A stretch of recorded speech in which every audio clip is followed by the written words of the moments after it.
Hi everybody, this is Mr. Beckstrom, and today I want to take a look at an example in section 3.2. This is number 10 in the book, and it says, energy is the capacity to do work, and the power is the rate at which energy is used or consumed. Therefore, since it's the rate of change, we can look at it as the derivative of the energy function there, the power function. A unit of energy is the kilowatt per hour. The corresponding units for power are kilowatts. The graph shows the energy demand function for a small community over a 25-hour period, complete parts A through C. So really what we're doing is we're taking a look at these different values of T, our independent variable, which is shown on the bottom here, and then we're estimating what is the slope of the tangent line at that point. All right, so let's first of all take a look at these two values here. We have T equals 15 and T equals 20. So 15 is right here, and if I were to draw a line or the tangent line there, let me go ahead and do that now. Oops. Get that. All right, I'll get this right here. All right. Okay, there we go. Ruler. All right. Did it again, didn't I? No. So if I go right up to 15 here, and I were to draw what I think the tangent line is going to look like, probably something like this. Right at 15 here, you go right up there. So this is going to be my tangent line. It's a pretty slow slope. It doesn't rise too fast. And let's go ahead and see if we can kind of get an idea of what it is here.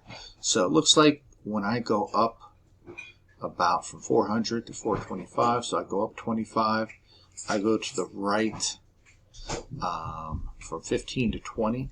That is about 5 units. So I'm going to estimate that at T equals 15, this is a positive slope, and I'm going up 25 units and to the right 5 units. So that's going to give me approximately a power level of 5 kilowatts. So remember, this is going to be multiple choice in my math lab, so it's going to be something that's close to 5, and it's going to be positive. All right, now let's take a look at 20 here, and I'll use a different line for that. And 20 is right here, so if I go up and I try to draw this line at, I hate the graphing tool in this program here.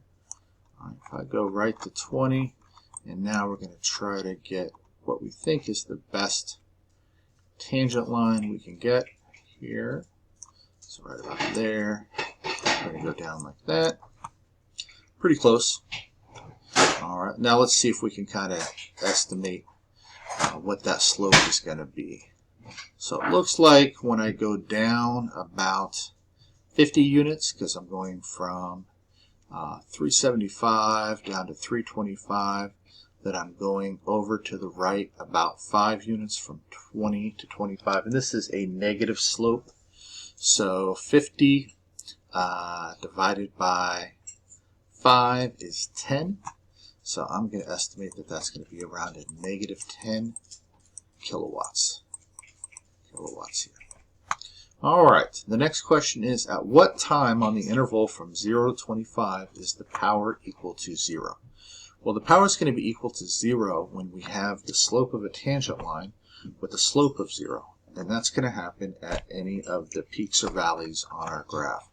So it's going to happen right here, which is right about T equals 4. So that's at T equals 4. T equals 4. And then it's going to happen again. It looks like right about here. That's right after 15, so I'll call that 16. And T equals 16. That's where my power is going to be 0, because that's the two places on this graph where it looks like I'm going to have a slope of 0. Now it says, at what time in the interval is the power at its maximum? So maximum would be the highest positive value. So I am looking for, where is the slope on this curve going to have the highest positive value? And let's see, it's negative here, it gets to 0, it goes positive. It looks like it's steepest right about here, right about t equals 10, and then it kind of mellows out a little bit until it gets up here, and then it goes negative. So the highest positive one, I'm going to estimate, is going to be right around t is equal to 10. Alright guys, if you have any questions, please let me know, and I hope you have a great rest of your week. Thank you.